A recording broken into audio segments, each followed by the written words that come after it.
प्यारे विद्यार्थियों, good morning.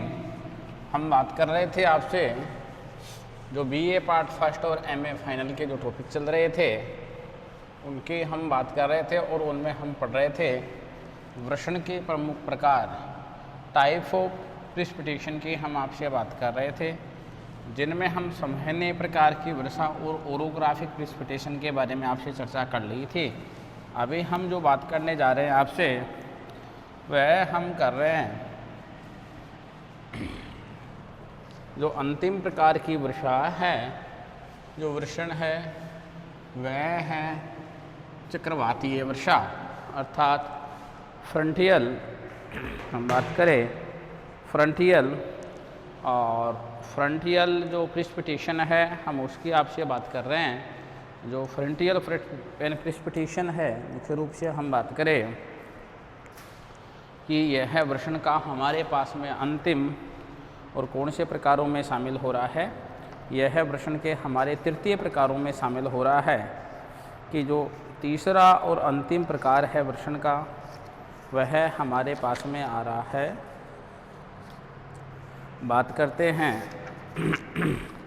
यानी चक्रवातीय वर्षा, यानी चक्रवातों के द्वारा या वाताग्र के द्वारा जहाँ पर दो अलग अलग स्वभाव वाली हवाएं मिलती हैं, जो उनके द्वारा होने वाली वर्षा होती है, उसी वर्षा को हम किस वर्षा के नाम से जानते हैं? उसी वर्षा को हम चक्रवातीय वर्षा के नाम से जानते हैं। या हम उस वर्षा को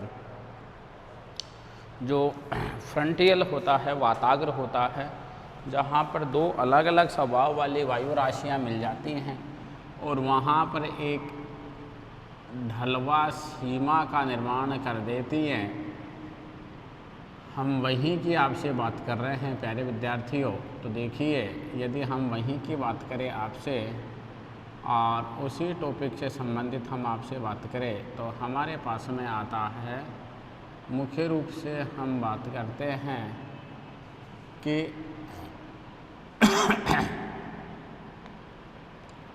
वह है अंतिम प्रकार जिसकी हम आपसे बात कर रहे थे। विषय चल रहा था हमारा जलवायु विज्ञान वाला पेपर था, यानी फर्स्ट पेपर था, और उधर से हमारे पास में 7वां पेपर था। यदि मैं पेपर की बात करूं आपसे तो हमारे पास में जो पेपर आ रहा है वह है पेपर, इधर हमारा फर्स्ट आ रहा है और इधर हमारा 7वें पेपर के रूप में शामिल हो रहा है। ठीक है ना। देखिए, हम आपसे बात कर रहे हैं टॉपिक की वृषण के प्रकार। वो हमारा टॉपिक था वह था वृषण के प्रकार। किसके प्रकार? वृषण के प्रकार। हम बात कर रहे हैं आपसे वृषण के प्रकारों की। देखिए, क्या हैं वृषण के प्रकार, उनकी यदि हम आपसे बात करें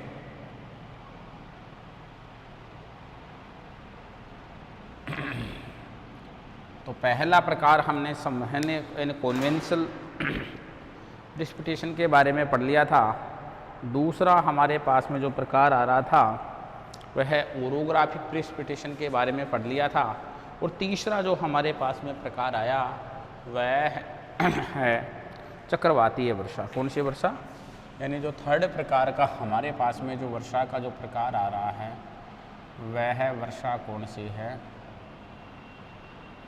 उसको हम कह रहे हैं चक्रवातीय, या कौन सी वर्षा?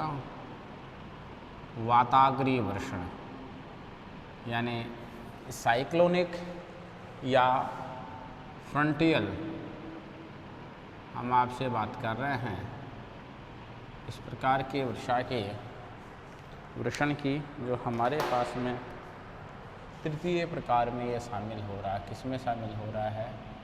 यह हमारे वृषण के कौन से प्रकार में शामिल हो रहा है? तीसरे प्रकार में शामिल हो रहा है। देखिए, वृषण हम पहले भी बात कर चुके हैं कि जो वर्षा के प्रकार हैं, जिस स्थान विशेष पर वर्षा होती है वह उसी नाम विशेष के नाम से जानी जाती है। तो आज हम जो आपसे बात कर रहे हैं वह वर्षण का जो अंतिम प्रकार है वह हमारे पास में प्रकार है चक्रवातीय वर्षा। तो हम चक्रवातीय वर्षा की आपसे बात कर रहे हैं, यानी चक्रवातों के द्वारा होने वाली जो वर्षा होती है उसको चक्रवातीय वर्षा के नाम से जानते हैं। यानी जो वर्षा चक्रवातों के द्वारा होती है, तो चक्रवातों के द्वारा जो होने वाली वर्षा होती है, जो प्रिसिपिटेशन होती है, उसको हम चक्रवातीय वर्षा के नाम से संबोधित करते हैं। जब वृष्टि लिए,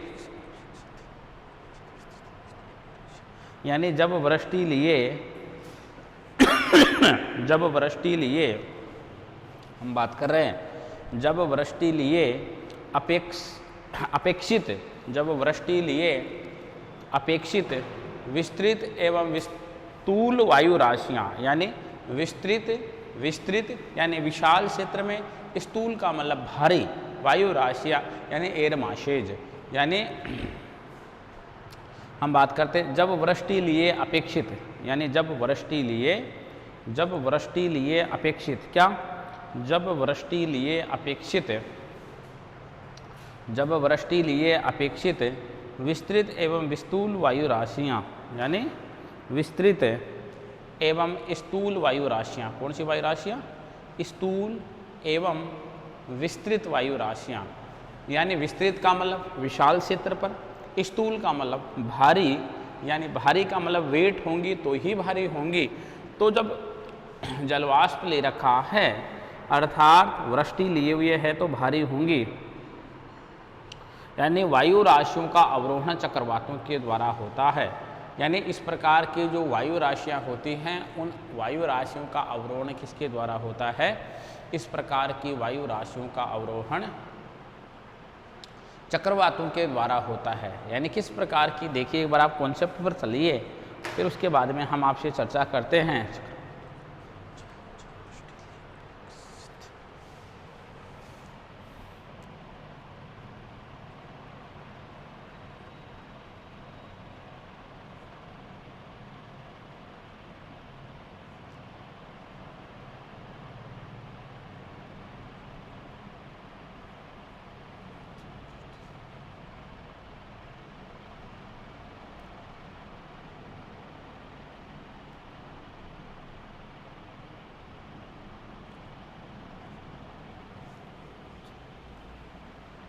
जब वृष्टि लिए अपेक्षित विस्तृत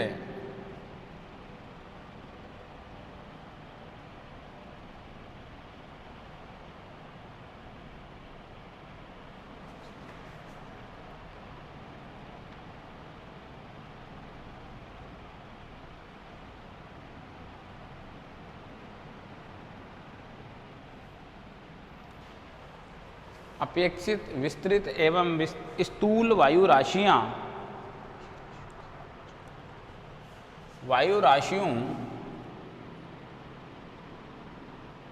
का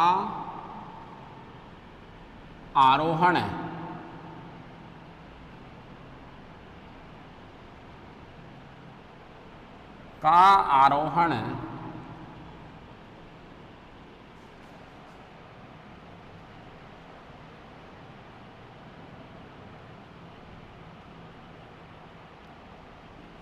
चक्रवातों के द्वारा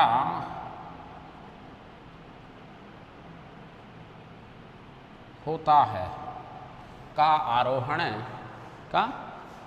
आरोहण चक्रवातों के द्वारा होता है। तब इस प्रकार होने वाली वृष्टि को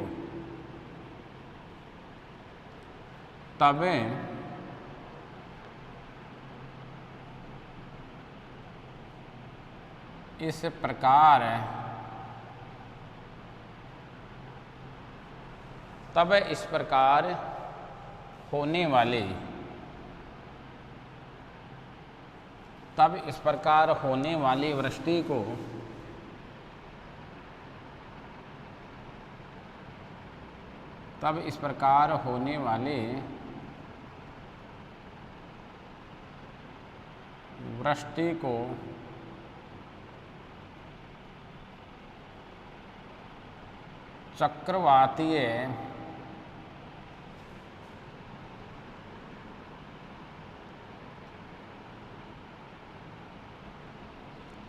वृष्टि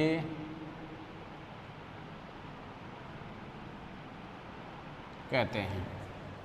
देखिए, जब वृष्टि लिए, जब वृष्टि का मतलब जब नमी लिए, जब आर्द्रता लिए, जब नमी या आर्द्रता लिए अपेक्षित यानी जितने उसकी क्षमता होती है, अपेक्षा में जितने उसकी वायु राशि की क्षमता होती है, उस वायु की विस्तृत में स्थूल वायु राशियों का आरोहण चक्रवातों के द्वारा होता है। आगमन, आरोहण का मतलब आगमन होता है, आरोहण होता है, तब इस प्रकार होने वाली वृष्टि को, तब इस प्रक्रिया के द्वारा जो होने वाली वृष्टि होती है, यानी इस प्रक्रिया के द्वारा जो वृष्टि होती है, उस वृष्टि की यदि हम आपसे बात करते हैं तो इस प्रकार की वृष्टि को कौन सी वृष्टि कहते हैं?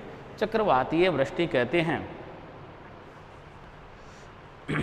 यानी देखिए, वर्षण तथा हिमवृष्टि जो होती है ना, वो शीतोष्ण कटिबंधीय चक्रवातों के द्वारा होती है। यानी वर्षण यानी वर्षा और जो हिमवृष्टि दोनों ही होती है। एक तो वर्षण होता है, दूसरा हिमवृष्टि होती है। यदि ये दोनों ही जब होते हैं, क्या एक तो वर्षण और हिमवृष्टि दोनों ही जब होते हैं, तो प्राय शीतोष्ण कटिबंधीय चक्रवातों के द्वारा ये देखने को मिलती है। यानी वृष्टि और यानी वर्षण या वृष्टि और हिमवृष्टि दोनों ही शीतोष्ण कटिबंधीय चक्रवातों के द्वारा क्या होता है? चक्रवातीय क्षेत्रों में होती है। शीतोष्ण कटिबंधीय चक्रवातीय क्षेत्रों में होती है। देखिए, अच्छा कॉन्सेप्ट है ये भी। बात करें एक तो वर्षण, वर्षण एवं हिमवृष्टि, वर्षण एवं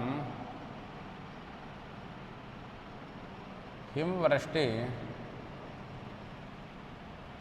शीतोष्ण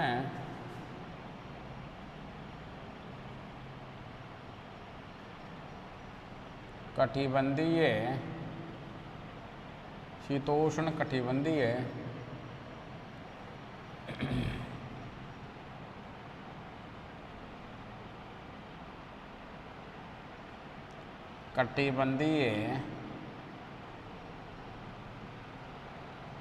शीतोष्ण कटिबंधीय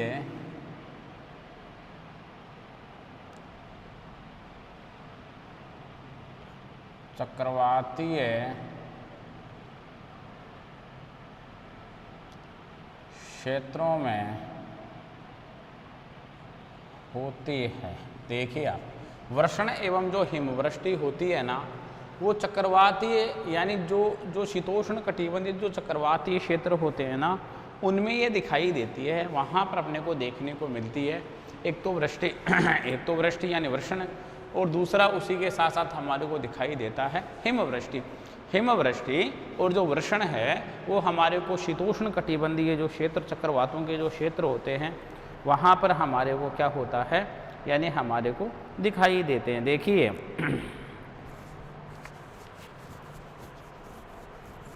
देखिए मध्य और जो उच्च अक्षांशीय क्षेत्र होते हैं ना, मध्य और जो उच्च अक्षांशीय क्षेत्र में शीत ऋतु में क्या, मध्य और जो उच्च अक्षांशीय क्षेत्र होते हैं, एक तो मध्य और एक जो उच्च अक्षांशीय क्षेत्र होते हैं, उन क्षेत्रों में, मध्य और उच्च अक्षांशीय क्षेत्रों में शीत ऋतु में पश्चिम से पूर्व की ओर यह चक्रवात दिखाई देते हैं। कहाँ पर?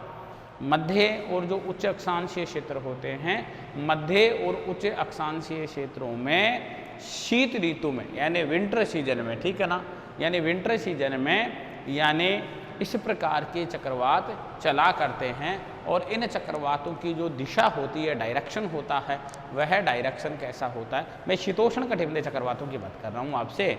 तो उनकी दिशा कैसे होती है? पश्चिम से पूरब की ओर। यानी जो चक्रवातों के केंद्र यानी चला करते हैं, यानी चक्रवातों के केंद्र की ओर, यानी चक्रवातों का जो केंद्र होता है ना, चक्रवातों के केंद्र की ओर, यानी ध्रुवीय एवं उष्ण कटिबंधीय वायु राशियां चला करती हैं। यानी चक्रवातों का केंद्र और ध्रुवीय, ध्रुव की ओर कौन से, यानी ध्रुवीय, यानी चक्रवातों के केंद्र की ओर ध्रुवीय एवं उष्ण कटिबंधीय वायु राशियाँ चला करती हैं। एक तो ध्रुवीय क्षेत्रों में चलने वाली, पोलर में चलने वाली, और एक उष्ण कटिबंधीय क्षेत्र में चलने वाली वायु राशियाँ क्या होती हैं, वायु राशियाँ यहाँ पर चला करती हैं। देखिए जो हमारे पास में जो मध्य अक्षांश वाला क्षेत्र आ रहा है और जो उच्च अक्षांशीय क्षेत्रों में शीत ऋतु में, देखिए यानी अभी इसको ख़त्म करके हम इसके सिद्धांतों पर आते हैं। देखिए एक तो हमारे पास में कौन से अक्षांश हैं, एक तो हमारे पास में आ रहे हैं मध्य अक्षांश, यानी मध्य अक्षांश, एवं कौन से अक्षांश हैं, उच्च अक्षांश। मध्य अक्षांश एवं उच्च अक्षांशों में क्या चला करते हैं, चक्रवात पश्चिम से पूर्व की ओर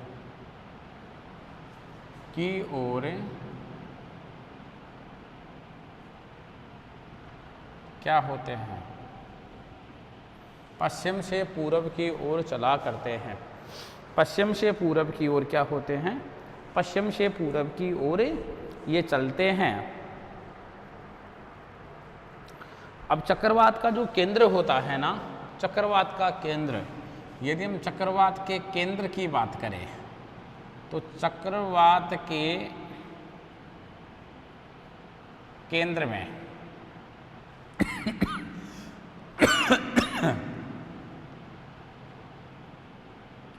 ध्रुवीय एवं यानी उष्ण कटिबंधीय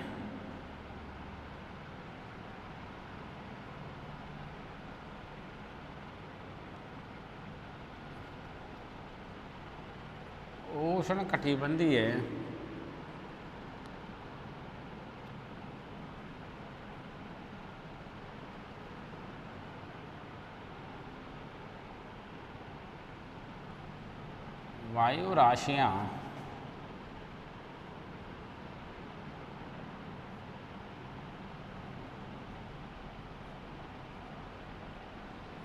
चला करते हैं। देखिए आप, मध्य एवं उच्च अक्षांशों में चक्रवात पश्चिम से पूर्व की ओर चला करते हैं। चक्रवात के केंद्र में ध्रुवीय एवं उष्ण कटिबंधीय वायु राशियां चला करती हैं। क्या होती हैं? देखिए वायु राशियों में जो भौतिक गुण होता है ना, वायु राशियों में भौतिक गुण के कारण से, यानी वायु राशियों में भौतिक गुण हो गया ना, गर्म होने का और ठंडा होने का भौतिक गुण हो गया ना। एक वायु की विशाल राशि तो गर्म है और दूसरी वायु की विशाल राशि क्या है, ठंडी है। एक वायु की विशाल राशि तो गर्म है और दूसरी वायु की विशाल राशि क्या है, ठंडी है। तो कौन से गुणों में अंतर आ गया, यानी कौन से गुणों में अंतर आ गया, भौतिक गुणों में अंतर आ गया ना। यानी गर्म और ठंडा होने का जो इनका गुण है उनमें क्या आ गया, उनमें अंतर आ गया ना। यानी भौतिक गुणों में अंतरों के कारण से, यानी जो शीतोष्ण कटिबंधीय चक्रवात के अग्रभाग होते हैं, यानी जो शीतोष्ण कटिबंधीय चक्रवात है ना, यानी जो शीतोष्ण कटिबंधीय चक्रवात है हमारे पास में, इन शीतोष्ण कटिबंधीय चक्रवातों का जो अग्रभाग होता है, आगे वाला भाग होता है, मैं शीतोष्ण कटिबंधीय चक्रवातों की यदि मैं अग्रभाग की बात करता हूँ तो वहाँ पर क्या होता है, उष्ण वाताग्र बनता है तथा पृष्ठ भाग में तथा पीछे वाले भाग में शीत वाताग्र बनता है, तथा पीछे वाले भाग में क्या बनता है, तथा उसके पृष्ठ वाले भाग में शीत वाताग्र बनता है। यानी वायु राशियों के जो भौतिक गुण होते हैं ना, यानी वायु राशियों के भौतिक गुण देखिए, यानी वायु राशियों का कौन सा गुण, यानी वायु राशियों के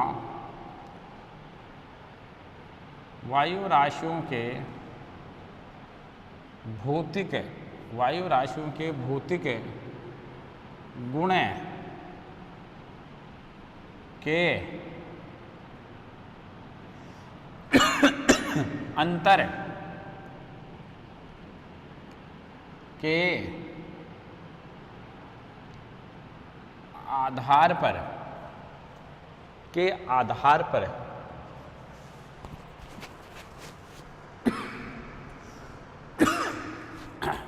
वायु राशियों के भौतिक गुण के अंतर के आधार पर, भौतिक गुण के अंतर के आधार पर शीतोष्ण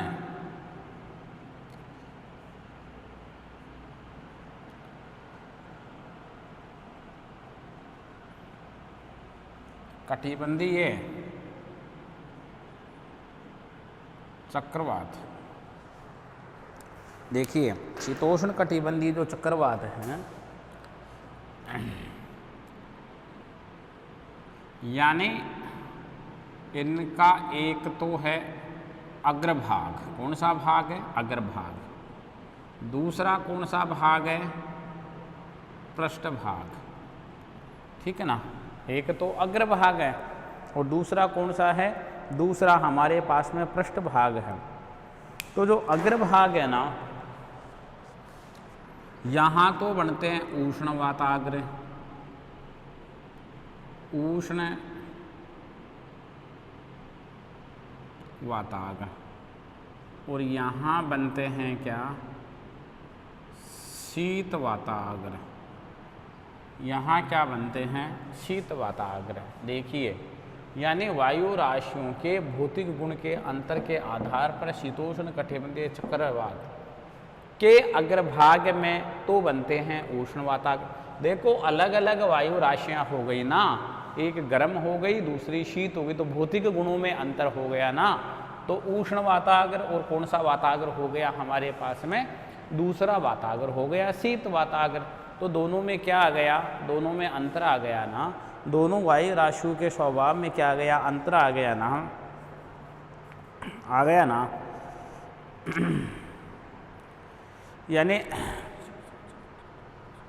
यानी जो चक्रवातों के, यानी जो चक्रवात की वायु राशियां हैं, यानी चक्रवात की जो वायु राशियां क्या हैं, यानी जो चक्रवात है और चक्रवात के वाताग्रों पर जो वायु राशियों का आवरण यानी आरोहण होता है, यानी चक्रवात के वाताग्र, यानी ये जो चक्रवात है और इस चक्रवात के ये जो वाताग्र बने, यानी ये यहाँ पर जो वाताग्र बन रहा है ना इस जगह पर,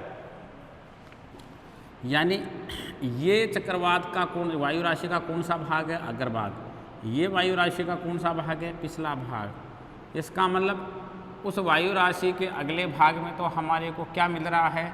वायु राशि के जो अगला भाग होता है, उस वायु राशि के अगले भाग की तो वायु राशि का स्वभाव कैसा है? उष्ण। और वायु राशि के जो पिछला भाग है उसका स्वभाव कैसा है? उसका स्वभाव है हमारे पास में शीत। कैसा स्वभाव है? शीत। तो यानी जो चक्रवात पर जो वाताग्र बने, तो ये यहाँ पर उष्ण वाताग्र बना गया और ये शीत वाताग्र बन गया। यानी चक्रवातों के वाताग्रों पर, यानी देखिए, यानी ये वाताग्र, यानी चक्रवातों के वाताग्र पर, किस पर? यानी वाताग्र पर है, वाताग्र पर वायु का आरोहण, वायु का आरोहण होता है। क्या होता है? पर वायु का आरोहण होता है। यानी वायु नीचे उतरती है, वायु का आरोहण होता है। जब वायु का क्या हो गया? आरोहण हो गया। जब वायु का आरोहण होता है तो आरोहण होने के बाद में क्या बनते हैं? आरोहण होने के बाद में मेघ बनते हैं। क्या बनते हैं? आरोहण होने के बाद में मेघ बनते हैं, मैंने बादल बनते, जैसे आरोहण हो गया और मेघ बनते हैं।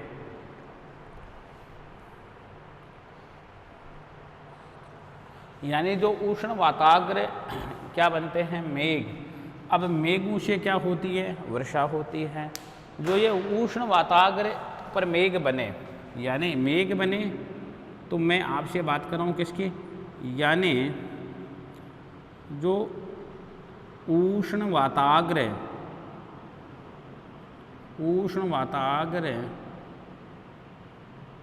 क्षेत्र में जो यानी उष्ण वाताग्र क्षेत्र में जो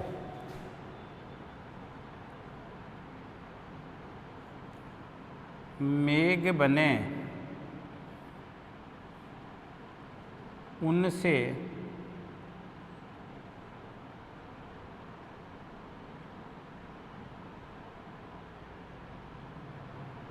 होने वाली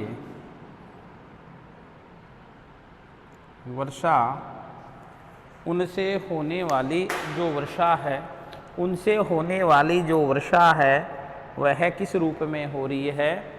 वह उष्ण वाताग्री फुहार के रूप में होती है। यानी उष्ण वाताग्री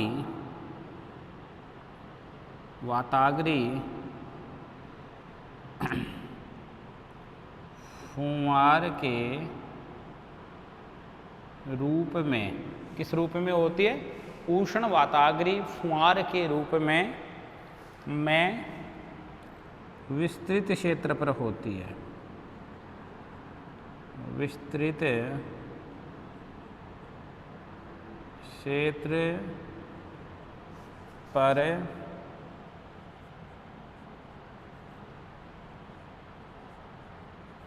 होती है। कौन से क्षेत्र पर होती है? यानी विस्तृत क्षेत्र पर होती है। कौन से क्षेत्र पर होती है? विस्तृत क्षेत्र पर होती है।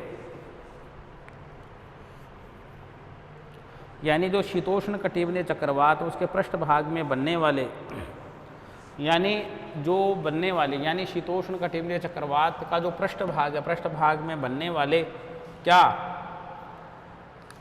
यानी पृष्ठभाग में बनने वाले जो शीत वाताग्र हैं। कौन से वाताग्र हैं?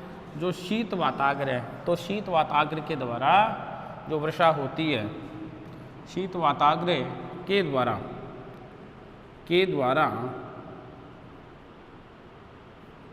द्वारा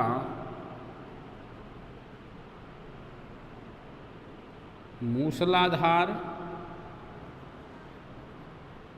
अल्पकालिक व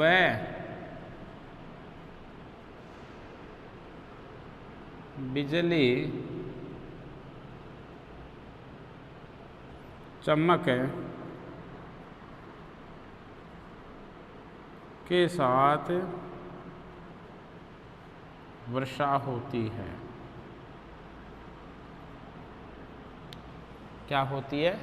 यानी शीत वाताग्र के द्वारा मूसलाधार अल्पकालिक व बिजली चमक के साथ वर्षा होती है। और इसी प्रकार की वर्षा को हम किस वर्षा के नाम से जानते हैं? इस प्रकार की वर्षा को ये हम चक्रवातीय या फ्रंटल हमारे पास में प्रेसिपिटेशन आया, उस प्रकार के नाम से हम जानते हैं। तो वर्षा के हमने 3 प्रकारों की चर्चा कर ली। 3 प्रकारों में सबसे पहला कॉन्वेंशनल हमारे पास में रेनफॉल आया। इसी के साथ साथ बात करें हम आपसे, ओरोग्राफिक हमारे पास में प्रेसिपिटेशन आ गया। और तीसरा हमारे पास में साइक्लोनिक यानी प्रेसिपिटेशन या रेनफॉल या फ्रंटल प्रेसिपिटेशन आ गया हमारे पास में। तो हम इसी की आपसे बात कर रहे हैं और इसी के साथ हम आगे बढ़ रहे हैं आपसे। तो देखिए, जब हमारे पास में 3 प्रकार की वर्षा आ रही है, तो हम अब वर्षा के कुछ सिद्धांत हैं, उन सिद्धांतों की हम आपसे बात कर लेते हैं। 2 प्रकार के सिद्धांत पढ़ेंगे, एक तो ब्रगरांद का सिद्धांत और दूसरा संलयन सिद्धांत, टकराव संलयन सिद्धांत की हम आपसे बात करेंगे। 2 प्रकार के वर्षण सिद्धांतों की बात करते हुए हम इस टॉपिक को समाप्ति की ओर लेकर के चलेंगे और नए टॉपिक की ओर चलेंगे। तो हम आपसे बात कर रहे हैं वर्षण के सिद्धांत, थ्योरी ऑफ प्रेसिपिटेशन, ठीक है ना। वर्षण के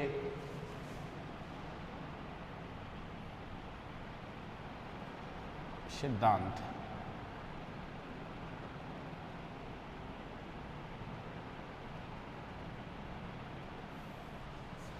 यानी वर्षण के सिद्धांत।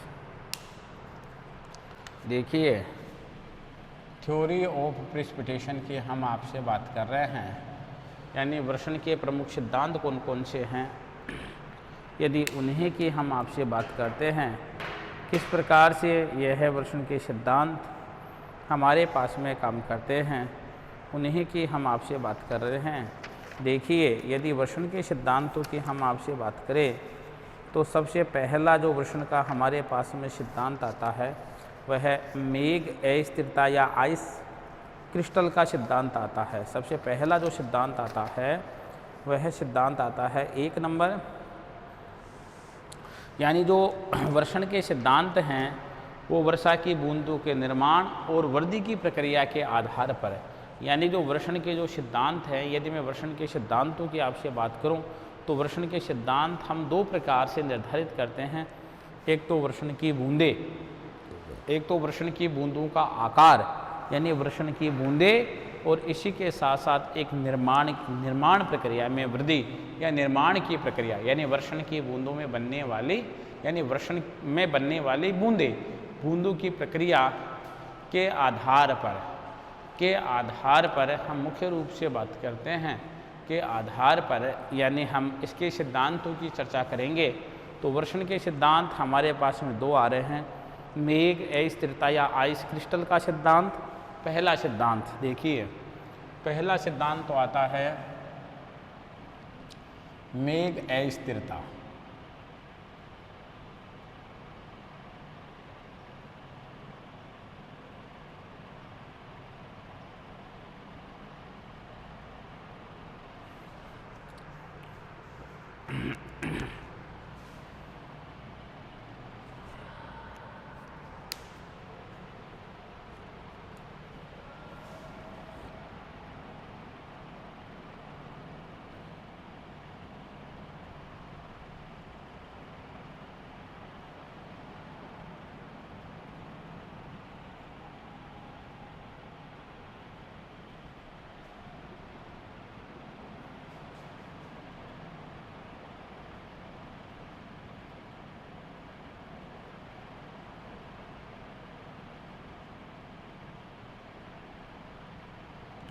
पहला सिद्धांत तो आता है मेघ अस्थिरता या आइस क्रिस्टल का सिद्धांत। प्रथम सिद्धांत की हम आपसे बात कर रहे हैं कि मेघ अस्थिरता एवं आइस क्रिस्टल का सिद्धांत। देखिए, दूसरा जो हमारे पास में सिद्धांत आ रहा है, सेकंड क्रम के हम सिद्धांत की बात करें तो सेकंड क्रम का जो सिद्धांत हमारे पास में आया उस सिद्धांत की बात करते हैं टकराव संलयन का सिद्धांत। दूसरा सिद्धांत आ रहा है हमारे पास में टकराव संलयन का सिद्धांत। हम बात कर रहे हैं दूसरे सिद्धांत की।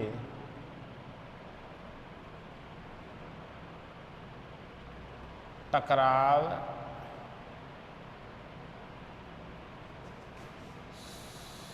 संलयन का सिद्धांत। यह हम 2 की चर्चा करेंगे, यानी एक तरफ तो हमारे पास में आ रहा है मेघ अस्थिरता का सिद्धांत और दूसरी तरफ हम आपसे बात करेंगे, यानी कौन से सिद्धांत की, हम आपसे बात करेंगे मेघ अस्थिरता या आइस क्रिस्टल के सिद्धांत की। 2 प्रकार के सिद्धांत हैं हमारे पास में। सबसे पहले हम बात करते हैं मेघ अस्थिरता का सिद्धांत। कौन सा सिद्धांत? मेघ अस्थिरता या आइस क्रिस्टल का सिद्धांत। यानी जो मेघ अस्थिरता का सिद्धांत है वो ब्रजरान और फर्डिनेंस ने दिया था, यानी फंडीसेन ने दिया था। देखिए, जो मेघ अस्थिरता का सिद्धांत है ना, यदि मैं मेघ अस्थिरता के सिद्धांत की बात करूं, यानी मेघ अस्थिरता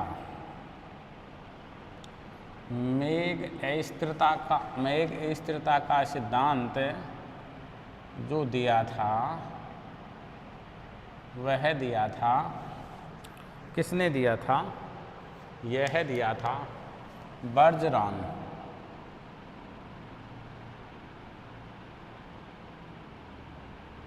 यानी बर्जरान एवं फंडिनेंस किसने दिया था? एवं फंडिनेंस ने दिया था। यानी मेघ अस्थिरता का सिद्धांत बर्जरान एवं फंडिनेंस ने दिया था।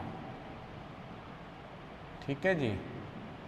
लेकिन ये दोनों मिलते जुलते सिद्धांत हैं, मेघ अस्थिरता और आइस क्रिस्टल इसी का ही नाम। लेकिन आइस क्रिस्टल जो शब्दावली है, इस थ्योरी की जो शब्दावली है, इसका प्रयोग केवल बर्जरान महोदय ने किया था।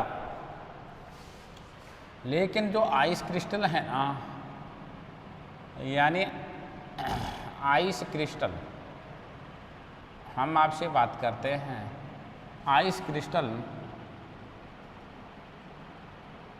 का सिद्धांत, यानी आइस क्रिस्टल का सिद्धांत मात्र किसने दिया था? मात्र बर्जरान ने ही दिया था।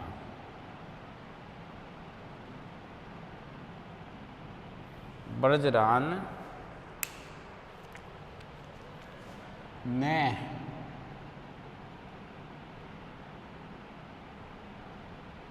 प्रस्तुत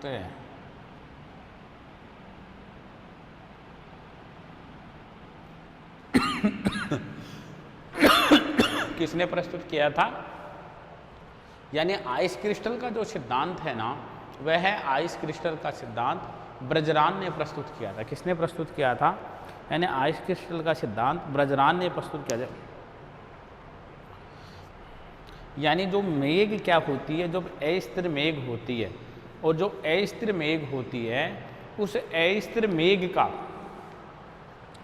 जब तापमान यानी अस्थिर मेघ में, यानी जब तापमान हिमांक बिंदु से नीचे चला जाता है, यानी मेघ कैसे होती है? मेघ अस्थिर होती है। तो अस्थिर मेघ में जब तापमान हिमांक बिंदु से नीचे चला जाता है, किसके नीचे चला जाता है? जब तापमान हिमांक बिंदु के नीचे होने पर, तो उसमें क्या होता है? जब अस्थिर मेघ होती है तो मेघ में क्या होता है? जल की बूंदें होती हैं, जल होता है, जल। जब उस अस्थिर मेघ में तापमान हिमांक बिंदु से नीचे चला जाता है, तो उस मेघ में जल कणों के साथ साथ क्या पाए जाते हैं? जल कणों के साथ साथ हिमकण भी पाए जाते हैं। क्या पाए जाते हैं? जल कणों के साथ साथ उस मेघ में हिमकण भी पाए जाते हैं। कौन से कण पाए जाते हैं? यानी जल के कण तो छोटे छोटे वाटर वेपर्स तो होते ही हैं, लेकिन उसके साथ उसमें छोटे छोटे आइस क्रिस्टल भी होते हैं। इसका मतलब तापमान कब चला? तापमान कैसे? तापमान माइनस में चला गया, ओसांक बिंदु के नीचे चला गया, सॉरी हिमांक बिंदु के नीचे चला गया। तो हिमांक बिंदु के नीचे जाने के कारण से, मैं इधर की बात कर रहा हूँ आपसे, तो हिमांक बिंदु से नीचे जाने के कारण से क्या हुआ? जब हिमांक बिंदु के नीचे तापमान चला गया तो जल कण धीरे धीरे किस में परिवर्तित हो गए? हिम कणों के रूप में परिवर्तित हो गए, और वह दोनों का ही वहाँ पर प्रभाव दिखाई देने लगा। यानी जो वायु की जो रियलिटी, जो ह्यूमिडिटी होती है ना, सापेक्षिक आर्द्रता, वह जल सतह की अपेक्षा हिम सतह पर अधिक होती है। क्या होती है? यानी वायु की जो सापेक्ष आर्द्रता होती है, यानी रियलिटी जो ह्यूमिडिटी होती है, यानी जो रियल जो ह्यूमिडिटी होती है, वह जल सतह की अपेक्षा क्या होती है? यानी जल सतह की अपेक्षा हिम सतह पर अधिक होती है। देखिए अगला, बहुत इसका बेसिक बेसिक कॉन्सेप्ट लेके आ रहा हूँ, बस अभी इसको खत्म करते हैं अपन टॉपिक को। वायु की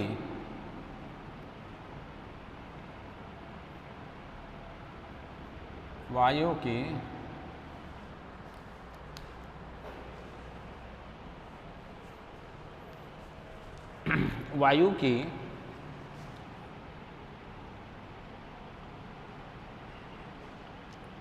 वास्तविक वायु की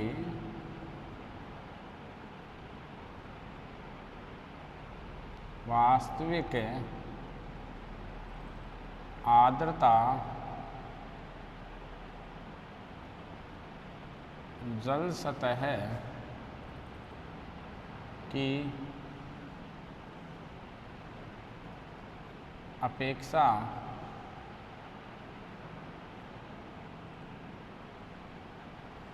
हिम सतह पर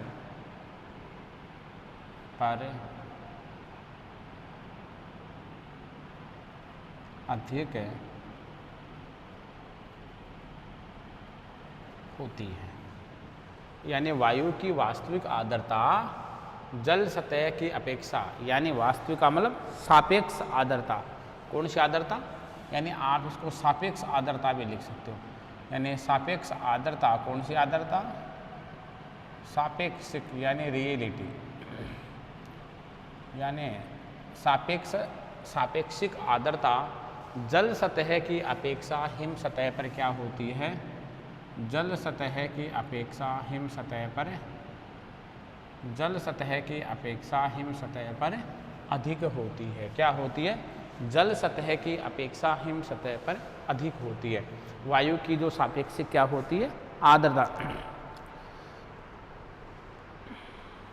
यानी जब तापमान क्या होता है, देखिए अब आगे का प्रोसेस क्या होता है, जब तापमान 0 डिग्री के नीचे चला जाता है। भाई ऐसे कंडीशन में तो तापमान 0 डिग्री के नीचे ही जाएगा। भाई जब तापमान 0 डिग्री के क्या हो जाता है, जब तापमान 0 डिग्री के नीचे चला जाता है तो वायुमंडलीय वाष्प दाब जल सतह की अपेक्षा, यानी जो वायुमंडलीय जो वाष्प का दबाव है, यानी वायुमंडल का जो वाष्प होती है, यानी वायुमंडलीय वाष्प दबाव, यानी वायुमंडलीय जो वाष्प का दबाव होता है, वायुमंडलीय वाष्प दबाव जल सतह की अपेक्षा हिम सतह पर तेजी से घटता है। यानी हिम सतह की जल सतह की अपेक्षा, यानी जो किसका दबाव होता है? जो जलवाष्प का दबाव होता है, यानी जो ऊपर जलवाष्प होती है, यानी उसका जो प्रेशर होता है, वह प्रेशर स्थल सतह की अपेक्षा, इस सरफेस की अपेक्षा, यानी ऊपर वाले भाग की मैं बात कर रहा हूँ, यानी स्थल सतह की अपेक्षा या स्थल की जल सतह की अपेक्षा हिम सतह पर तेजी से घटता है। यानी जो जल की सतह होती है, यानी जो वायुमंडलीय जो दाब होता है, तो जल सतह की अपेक्षा वो कहाँ जा कर के घट जाता है? यानी जल सतह की अपेक्षा वह जो हिम की सतह होती है, यानी जो स्नो का बेस होता है, स्नो बेस होता है, यानी जो हिम की सतह होती है, वहाँ जा कर के वायुमंडलीय दाब क्या होता है? वायुमंडलीय दाब घट जाता है। क्या होता है? वायुमंडलीय दाब घट जाता है, जिस कारण संतृप्त वायु, यानी जिस कारण से क्या होता है, जिस कारण से वह संतृप्त वायु है। संतृप्त वायु के बारे में हमने पिछले कक्षा में भी चर्चा की कि वह वायु जिसकी जल सोखने की जितनी क्षमता होती है उतनी, यानी सोखने की, यानी आर्द्रता ग्रहण करने की क्षमता जब उस वायु की एक निश्चित सीमा पर जाकर के क्या हो जाती है? खत्म हो जाती है। तो इस प्रकार की वायु राशि को संतृप्त वायु राशि बोलते हैं, और सोखने की क्षमता को संतृप्तता कहते हैं। क्या कहते हैं? उसको हम संतृप्तता के नाम से जानते हुए है, संतृप्तता कहलाती है। क्या? संतृप्तता कहलाती है।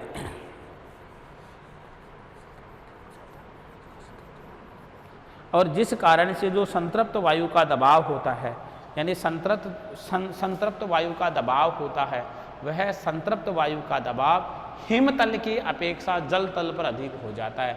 यानी जो संतृप्त वायु राशि होती है, इस संतृप्त यानी उस वायु राशि की बात करें हम, यानी जो हमारे पास में संतृप्त वाष्प दाब होता है ना, संतृप्त दो वाष्प का दबाव होता है, वह वाष्प का दबाव हिमतल की अपेक्षा जल तल पर क्या हो जाता है? जल तल पर अधिक हो जाता है। क्या हो जाता है? अधिक हो जाता है। वहाँ पर तापमान की स्थिति क्या होती है? तापमान की स्थिति देखिए, यानी यहाँ पर तापमान की स्थिति क्या होती है? यहाँ पर जो तापमान की स्थिति होती है ना, यानी जब इस प्रकार का प्रोसेस हो रहा है तो यहाँ जो तापमान की स्थिति होती है ना, तापमान स्थिति, कौन सी स्थिति मैं आपसे बात कर रहा हूँ? कौन सी स्थिति की मैं आपसे बात कर रहा हूँ? तापमान स्थिति की। देखिए जो तापमान की स्थिति होती है, यह तापमान की स्थिति हो जाती है कितने? 5 डिग्री सेंटीग्रेड से माइनस, अरे भाई माइनस में है ये, 5 डिग्री सेंटीग्रेड से हम बात करें 5 डिग्री सेंटीग्रेड से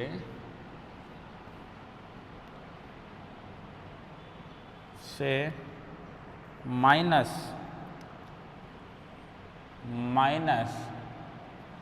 25 degree centigrade, minus 25 degree centigrade की स्थिति हो जाती है। कौन सी स्थिति हो जाती है?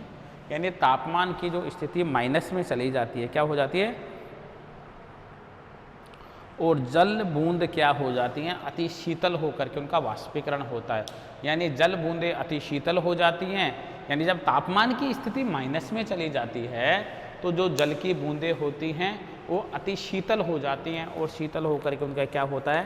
वाष्पीकरण होता है, और वह हिम कणों के चारों ओर संग्रहित हो जाता है। यानी जो जल कण हो, जब तापमान की ऐसी स्थिति हो गई तो क्या होगा? यानी जो जल कण होंगे ना, क्या? यानी जो जल कण होंगे, यानी जल कण, यानी जो हिम कण होंगे, यानी जो जल के कण होंगे वह जल कण हिम कणों के चारों ओर, हिम कणों के चारों ओर क्या हो जाएंगे? संग्रहित हो जाएंगे। क्या हो जाएंगे? के चारों ओर संग्रहित हो जाएंगे। यानी जब तापमान की ऐसी स्थिति हो जाएगी तो जल वाष्प, यानी जो जल बूंदें हैं वो अति शीतल अवस्था में आ जाएंगी। जब अति शीतल अवस्था में, क्या? यानी जब वह जल बूंदें किस में आ जाएंगी? अति शीतल अवस्था में आ जाएंगे। जब अति शीतल अवस्था में के चारों ओर, के चारों ओर, के चारों ओर, के चारों ओर संग्रहित हो जाएंगे।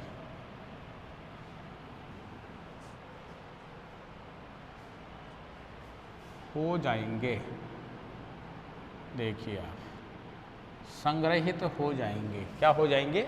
उसके चारों ओर लिपट जाएंगे। किसके? हिम कणों के। कौन से कण? जल के कण। जल के कण जैसे ही वहाँ का टेम्परेचर कम हो जाएगा तो जल के कण हिम कणों के चारों ओर संग्रहित हो जाएंगे या उनके चारों ओर लिपट जाएंगे। जब उनके चारों ओर जब लिपट जाएंगे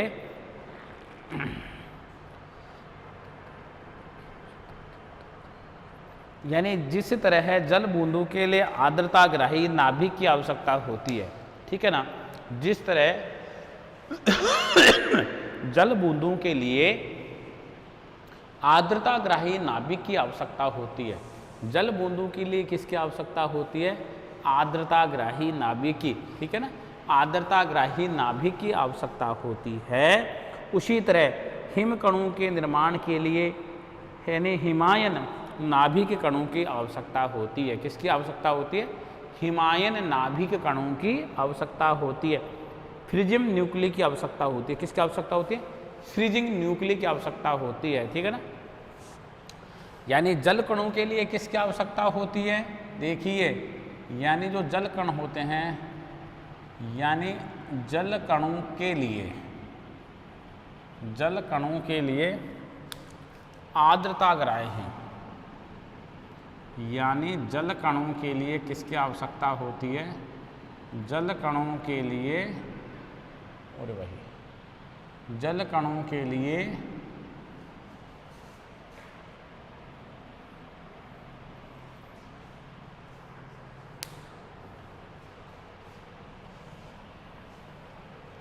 हिम कणों के चारों ओर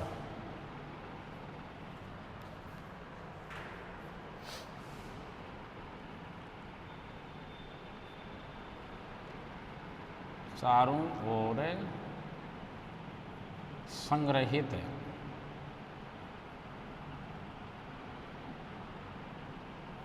हो जाएंगे। देखिए, जिस तरह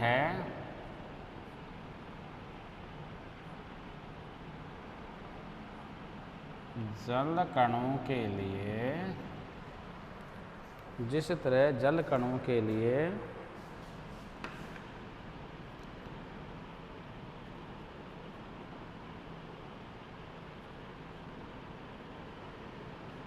आर्द्रताग्राही, जिस तरह जल कणों के लिए आर्द्रताग्राही नाभिक की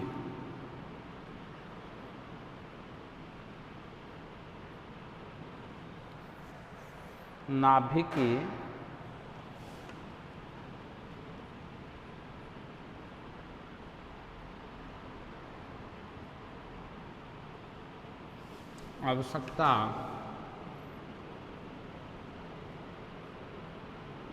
होती है, उसी तरह हिमकणों के लिए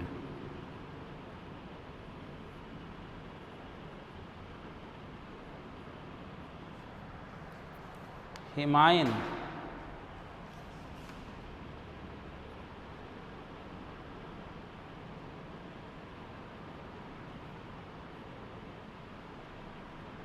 नाभिक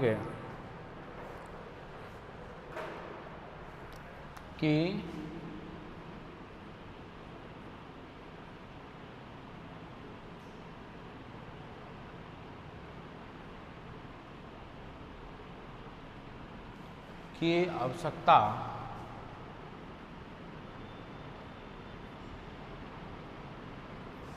आवश्यकता होती है। जो यानी हिमायन नाभिक होते हैं उसमें सूक्ष्म मृदा कण होते हैं, उल्का धूल होती है और ज्वालामुखी आदि होते हैं। यानी ये जो हिमायन हमारे पास में क्या आया, ये जो हिमायन नाभिक होते हैं ना, जिन हिमायन नाभिक की हम आपसे बात कर रहे हैं, इसकी जब हिमायन नाभिक की बात करते हैं, इस हिमायन नाभिक में क्या होते हैं, यदि मैं हिमायन नाभिक की बात करूं तो अलका धूल होती है, ज्वालामुखी होती है, यानी सूक्ष्म मृदा के कण होते हैं, यानी सूक्ष्म मृदा के कण होते हैं। एक तो इसमें सूक्ष्म, एक तो मृदा कण होते हैं इसमें, एक ज्वालामुखी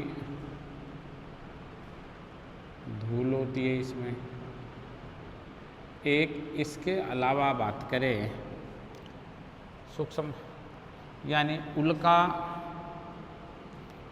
धूल होती है। क्या होती है? उल्का धूल होती है। एक तो उल्का धूल होती है, एक सूक्ष्म मृदा के कण होते हैं, और एक इसी के साथ साथ बात करते हैं हम कौन सी धूल होती है, एक ज्वालामुखी धूल होते हैं, एक ज्वालामुखी धूल होती है। यानी इनको हम क्या कहते हैं, इन सब को हम हिमालयन नाभिक कहते हैं। ये क्या कहलाते हैं, यानी ये हिमायन नाभिक कहलाते हैं। क्या कहलाते हैं? इनको हिमायन नाभिक कहते हैं, यानी ये कहलाते हैं हिमायन नाभिक के नाम से जाने जाते हैं। ठीक है ना। अब जो हिमकणों का संवर्धन है, यानी हिमकणों का संवर्धन जो होता है, यानी मैं हिमकणों के संवर्धन की आपसे बात करूं, किसकी? जो हिमकण होते हैं, यानी हिमकणों का जो संवर्धन का जो आकार बढ़ता है, उनका जो संवर्धन होता है, हिमकणों का संवर्धन, यानी मैं हिमकणों के संवर्धन की आपसे बात करूं तो ये हिमकणों का संवर्धन होता है 0 डिग्री सेंटीग्रेड से लेकर के 0 डिग्री सेंटीग्रेड से 5 डिग्री सेंटीग्रेड तक हिमकणों का क्या होता है? हिमकणों का संवर्धन होता है। यानी हिमकण का संवर्धन यानी हिमकणों का बढ़ना, हिमकणों का बढ़ने के लिए जो आदर्श दशाएं होती हैं, वह आदर्श दशाएं कहाँ से कहाँ तक होती हैं? 0 डिग्री से लेके और 5 डिग्री के मध्य की जो हिम कणों का संवर्धन होता है, यानी हिम कणों के संवर्धन के लिए यह उपयुक्त दशा होती है। कौन सी दशा होती है? हिम कणों के संवर्धन के लिए हमारे पास में कौन सी दशा होती है? यानी उपयुक्त दशा होती है।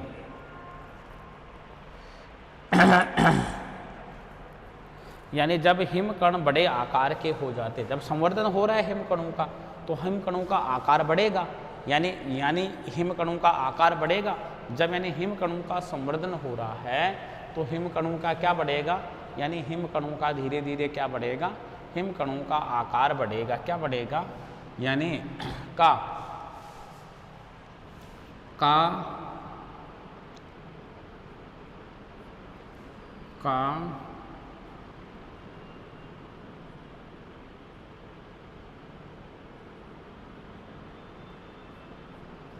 संवर्धन 0 डिग्री सेंटीग्रेड से 5 डिग्री सेंटीग्रेड के मध्य, 0 डिग्री सेंटीग्रेड से 5 डिग्री सेंटीग्रेड के मध्य तक होता है।